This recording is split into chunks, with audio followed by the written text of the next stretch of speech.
Hey there, Lisa Neller, your thinking partner for Life's Greatest Challenges. Look at this book, Dictionary of Emotions, Words for Feelings, Moods, plural, and Emotions by Patrick Michael Ryan. Now, look at this. It's huge. There are hundreds of words in here that describe hundreds of different emotions. They're not all I'm not just going to say this, they're not all the best definitions, but it gets you to realize how many emotions that there are that we deal with. So I'm only showing you that because I have been reviewing Atlas of the Heart by Brene Brown, Mapping Meaningful Connection in the Language of Human Experience. And today I am on chapter 4. It is day 5. And she's talking in this chapter about places we go when it's beyond us. Think of it as, wow, that's the word I think of as beyond us. So some of the words or emotions that she explores here are awe, A-W-E, awe, wonder, confusion, curiosity, interest, and surprise. And as promised, I'm keeping it shorter. These videos are about 10 minutes because I don't want to go into all the emotions. She lists 87 in this book.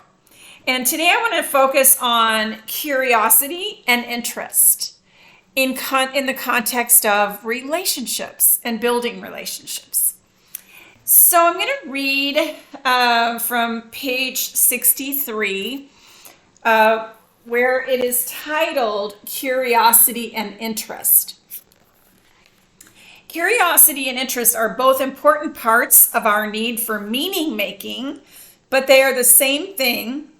But are they the same thing?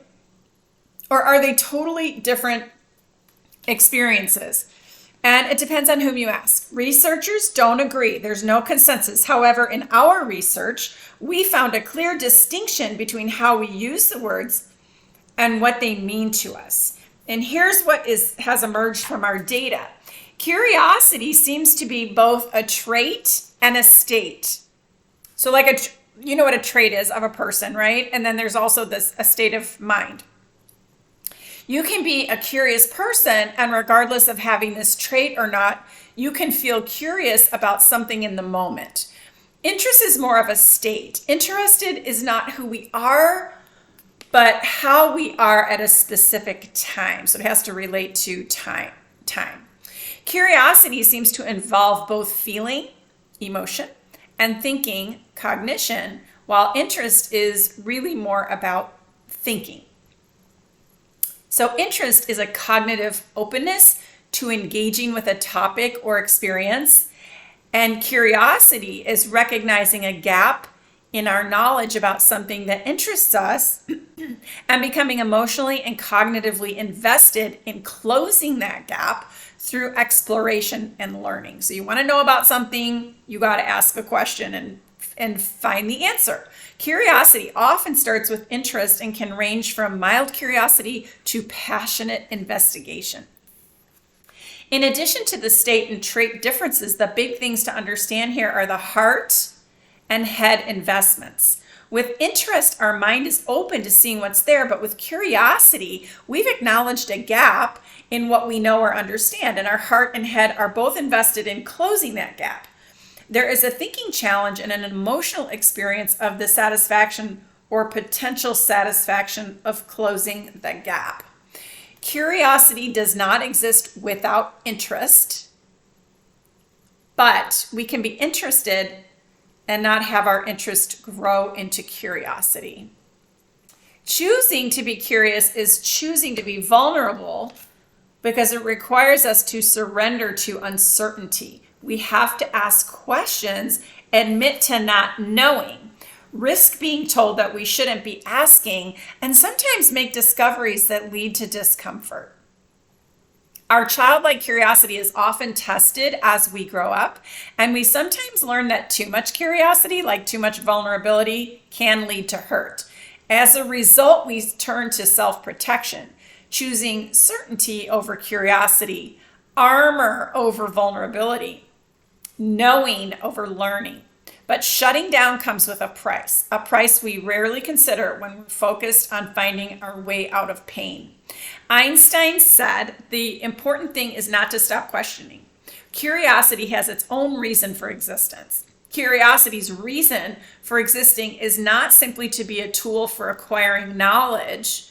It reminds us that we're alive. Researchers are finding evidence that curiosity is correlated with creativity, intelligence, improved learning and memory, and problem solving. I want to say that for me, and with regard to relationships, curiosity is a magnificent tool. Oftentimes, we go from having an event or situation or a trigger in our lives between ourselves and another person, and we typically go straight to protection mode.